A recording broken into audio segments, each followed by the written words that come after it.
Zinger crispy strips to hot you up, fresh salad and tangy salsa relish to chill you out, all wrapped in a tasty tortilla.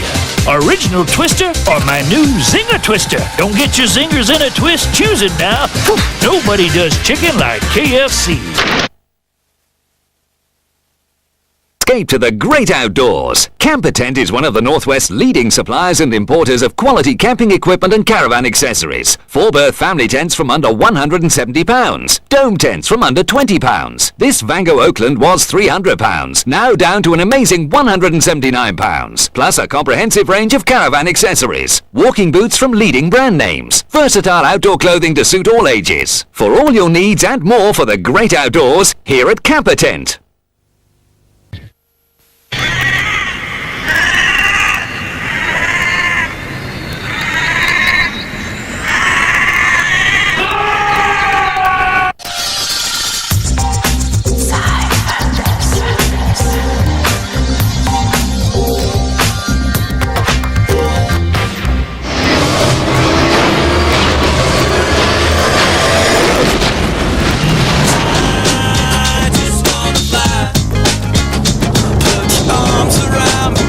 Welcome to the world of medical rescue vessel Nightingale 9.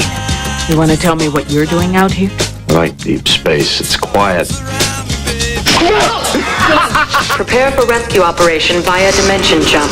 We are an ambulance ship, so it's our business to save and rescue those who are in distress out here in space. We're getting an SOS from an abandoned mine?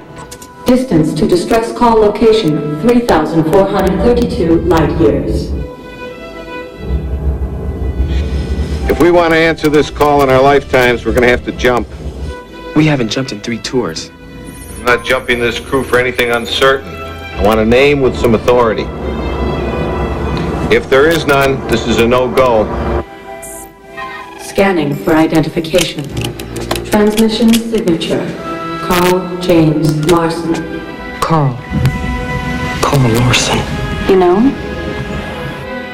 Worst nightmare I ever met.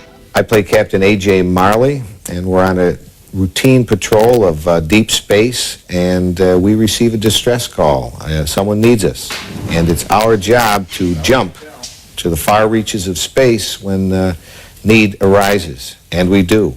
And this ship and this crew meets formidable danger and a supernova, which is in that part of space. 10, 9, 8, 7, 6, 5, 4, 3, 2, 1.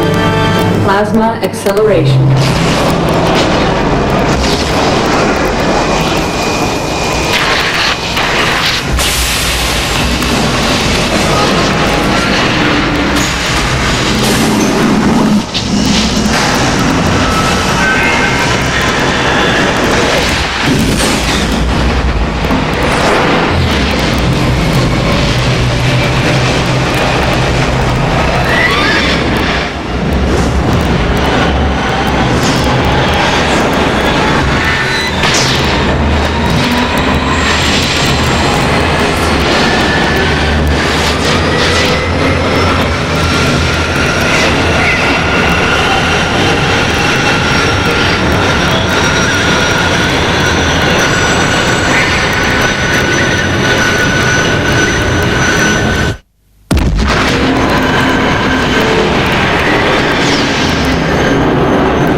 The film has a very interesting structure in that you really, as opposed to a thriller which is just a group of people that find themselves in adverse conditions, perilous conditions up in the middle of space somewhere in some far-flung galaxy, it really isn't that. The film establishes these characters very individually up front.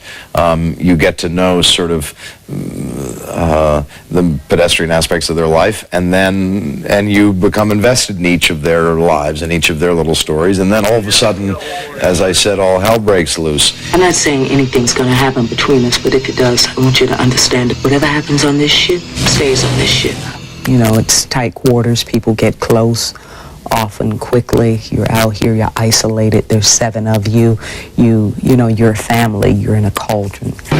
You okay? Sure.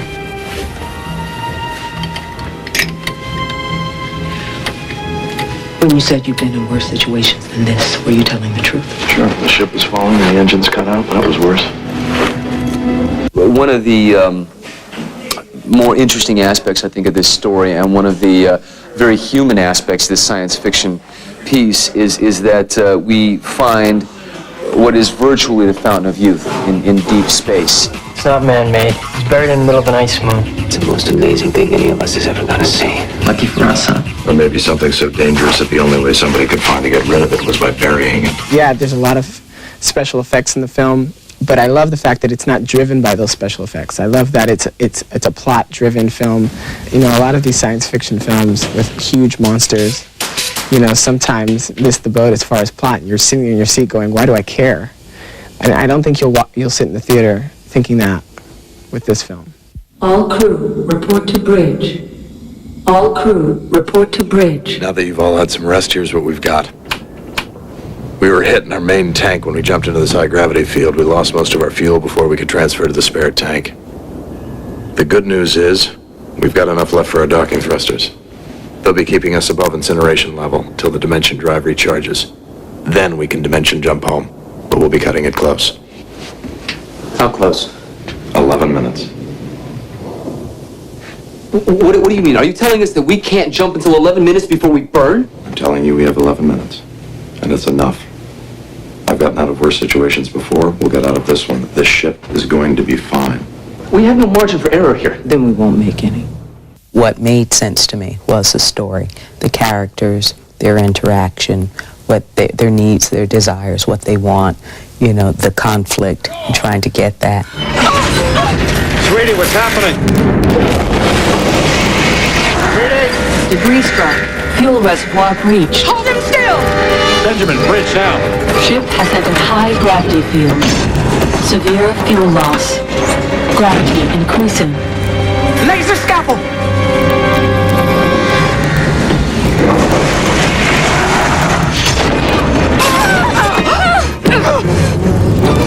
Cauterizer! Status! Controls active.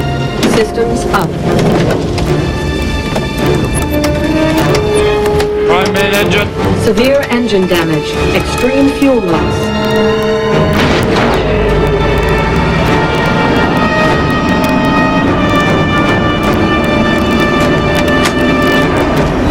Christ. Blue Giant. That's got to be 10 times the gravity of our sun. We've jumped into a high grav field right in the path of that moon's debris cloud. I hope they're excited by it and have fun watching it. I think that's the point of the film. I really wish you hadn't done that. I wish you hadn't done that either. Here's a little something from me to you. When you said you've been in worse situations than this, when was that? 10 minutes ago when the ship was falling and the engines cut out.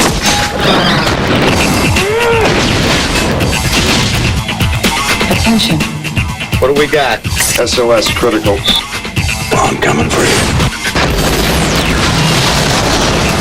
Supernova. Hi-ho, Silver.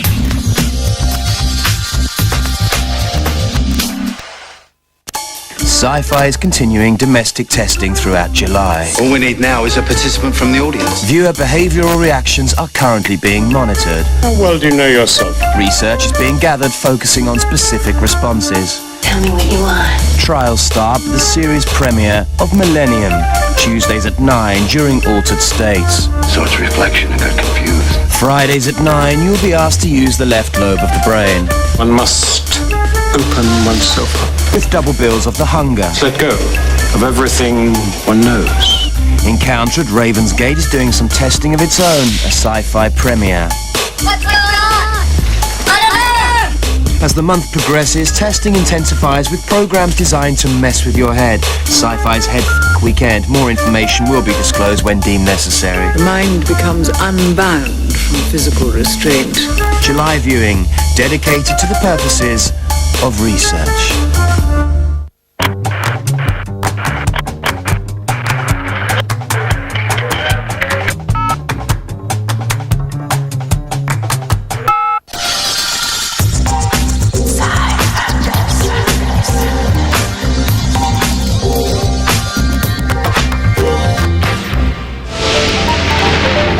It's your dad's old ham radio. Let's go over to the den, huh? Plug it in. Frequency is the story of a father who finds a way to communicate with his son through the power of an old ham radio. Hello? What did you say your name was? Frank Sullivan. Is this some kind of joke? 30 years after his death. I really like the idea of this talking across time to one another. I think all of us in our lives have thought, well, what if I had, done this instead of that, What if I dropped out of college and gone to Europe instead of sticking it out, how different would my life be? And essentially, at the bottom line, this movie is about playing God with your own destiny, because you get to go back and you change things and you find out how it would have been. Dennis Quaid plays a fireman in the late 60s, living in the Queens area of New York, who doesn't survive to see his son grow up. But with their newfound connection, they discover the possibility of cheating death.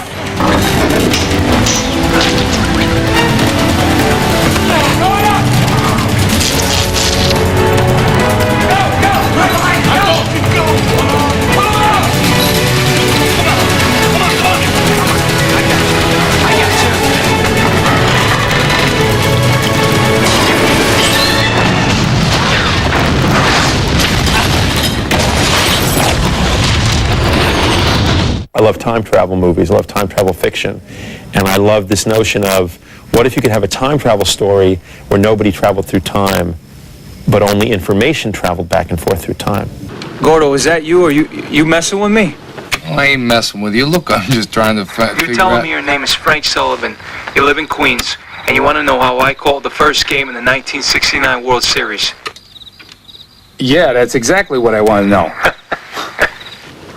Gordo, if this is you, so help me. What'd you say? Gordo. What'd you say your call station or your call letters were? W2QYV. He's this young man who doesn't become a fireman like his father, but he becomes a cop, and he's very good at what he does. And this is his chance to show his father what he's made of. And he takes a lot of pride in that. And he takes a lot of pride in the fact that now he's the man and that he gets to do something for his dad. You're the voice of an angel. Reached right out of heaven and you pulled my butt out of the fire. Tell me I'm not dreaming here. Tell me it's really you. It's me, John. This ain't no dream. But how could it be? I don't know. But we gotta be talking off the mother-son spot of all time. Yeah, I'd say so. You okay, Chief? Yeah, I'm fine. You sure? His father died at a young age, and he gets to change that, and he becomes really his father's savior. And at the same time, by saving his father, who died in this fire, he tells him if you'd turn left instead of right, you would have been okay. So he does turn left instead of right. But that changes everything else too, and it complicates it as well as altering your life for the better, because now you get to have a father in your life. It also complicates everything because it changes everything else that happens in your life. There was this case, a serial. They never caught him, but he murdered 3 women, all nurses, between 68 and 69. They call him the Nightingale. The Nightingale? We've been watching that on the news. I was worried about that. Your mother... Dad, we did something. Something to make it worse. I don't understand. He didn't just kill 3 women anymore. He's killed 10. Something we did changed the past. But how come your mother... Just think about it. Everything you did is different than what would have happened if you would have never gotten out of that warehouse. The cop on the murder case is played by Homicide's Andre Brower. Typically, when you get those time travel films, it's typically they want to go back and do good and all these other different things, but it never sort of rings true. It's always a sort of Back to the Future sort of comedy thing. But I think in this script, I feel the repercussions of going back to change the past.